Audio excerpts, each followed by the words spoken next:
Joining us now, Texas Congressman Wesley Hunt. Mr. Hunt, welcome back. Let's see. We have some tape that's about today's hearings. Do we have some tape?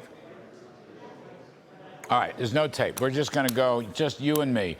I do not understand, Wesley Hunt, I do not understand, and you're former military man, what these committees and investigations are going to do unless they bring in outside experts.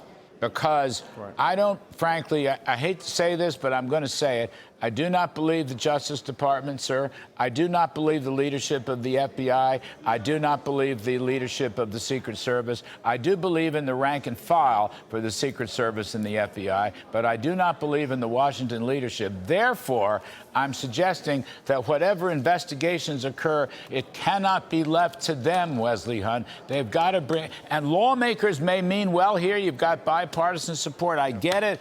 But I think you've got to bring in outside experts to organize and catalog and research. What you think about that? I don't disagree with anything that you just said, and Christopher Wray is going to be in front of the House Judiciary Committee tomorrow, and I'm going to be asking him some very pointed questions about what happened. What we saw with President Trump was an absolute colossal failure, and as a military guy, somebody that understands tactically how things should work, that was a complete blunder, and I'm very glad that the head of the Secret Service resigned, but that's not going to be enough. An American president was shot. And I don't really care who it is. We the people, we in this country should be disgusted with what we saw, and we should absolutely get to the bottom of this so that it never happens again. Your skepticism toward the FBI, your skepticism toward the CIA, sir, it's warranted. We all feel it, we all understand it, but we also have to go through this process of having these investigations, having these hearings, and kind of making sure that we have an idea of what happened so that it doesn't happen again, and then we make sure that we put people in charge that are competent, that can protect President Trump moving forward. I'm in favor, Congressman. I'm in favor of the investigations, don't get me wrong. But I'm worried about who's going to run them. You know, my friend Kash Patel has a big op-ed about this. He's been in charge. Yes, he's a wonderful guy. And he's been in charge of some of these kinds of investigations. And he wants, you know, a new team. The overseers, the legislative overseers, I'm fine with that. 7 Republicans, 6 Democrats. I mean, I'm good with that. But it's the people that do the actual work. I don't want to leave that up to the FBI and the Secret Service. And the other thing, Wesley, look. If you read the timeline, I'm sure you've read the timeline. I have. It's inconceivable to me. I mean, literally, it's inconceivable to me that the service would have let Mr. Trump go on the stage knowing what they knew about this shooter, about the Pathfinder. I mean, it's inconceivable to me. This is one of the greatest mysteries in history, how they could have done that, because the Secret Service knows better. They know better. I don't get that at all.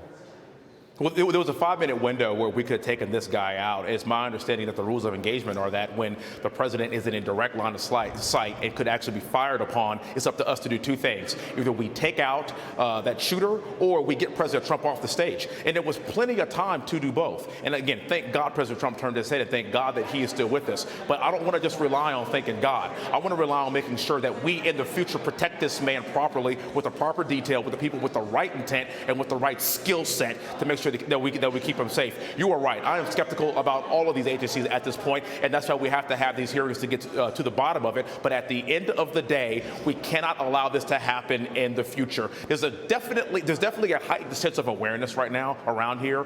There's actually a bunch of protesters in the Cannon Rotunda around the Capitol right now. Everybody has a heightened sense of awareness, which I think is a very good thing. But what I don't want to see is President Trump put in a position to where he has to display yet another display of courage under fire because we can't keep him safe. Well, yeah, I mean, you all are going to go out, you have your summer recess coming in or whatever, and you're going to leave it up to the bureaucrats again.